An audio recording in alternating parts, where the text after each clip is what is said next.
د خپلو تړو اوښکو مشغولا ته مې زړه کېږي، څه بل شان کیفیت کې یم جړا ته مې زړه کېږي، او عجز یمه که هر څومره څوک بد را سره وکړي. عجز یمه که هر څومره څوک بد را سره وکړي، خیرو ته مې زړه نه کېږي، دعا ته مې زړه کېږي. سلامونه ملګرو، ضیاء الرحمن عجز یمه او د ټولو کتونکو شکریا خو هېڅ الفاظ نه لري. دعاګو یم ملګرو ته، پښتنو وروڼو خویندو ته چې الله یې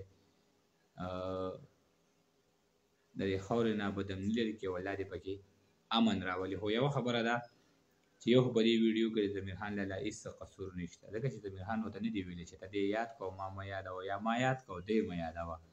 یوه دویمه خبره دا چې ابوبکر ډېر خوږ انسان دی، موږ سره شپه ډېره په خسته خبرو تېره کړه. عبدالله ورو د سجاد ورو په حجره کې، نو مهرباني وکړئ تاسو که د چا سپورټ کوئ، زه خو د هغې اول دویمه چې لکه شکریا نه دواګانې ته کوم چې تاسو زما سره دومره مینه کوئ. سیګنل یې کار نه کوي، ما په ټیک ټاک کې نه دي کتلې، خو ډاکټر فیض زما یو ملګری دی، هره ته ویډیوګانې رالېږي، او نور ډېر زیات ملګري چې په وټساپ مې مکمل ډک دی. نو چا له جواب ورم نه کړی شم، د هغې هم بخښنه غواړم.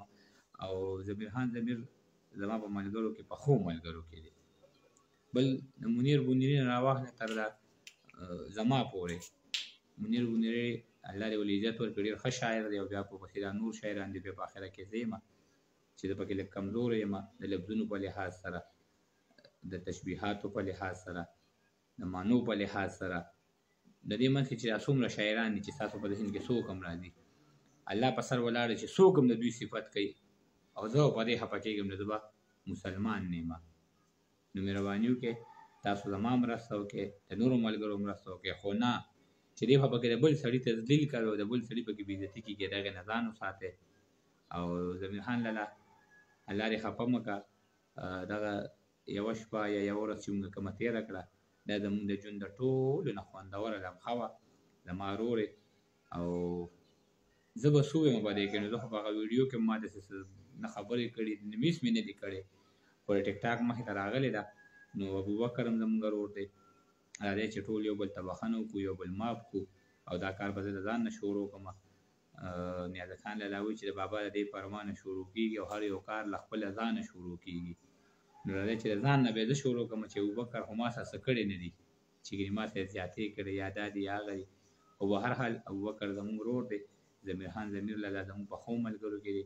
او د خوښې خبره ده، اوس یو سړی وایي ابو زما فرمان کسکر خوښ دی، نو زه خو په دې ځکه نه خفه کېږم چې دغه د هغه خوښه ده. بس یاره یو سړی وایي زما په خپله باندې اوس دا ملګري ټول ممتاز لالا نه راواخله، د ساحل صاحب، اباسین صاحب، ابرار غر، شاهد علي شاهد صاحب، ډېر زیات نومونه چې زه مطلب زما نه پکې نومونه پاتې کېږي. بیا دې خوا منیر بونیري که ووایې، که جاوید شاه درمان ووایې، که نیازر خان نیازر، زه هره شپه دوی دوه درې درې شعره زما مخې ته راځي او ډېر زیات په ښکلي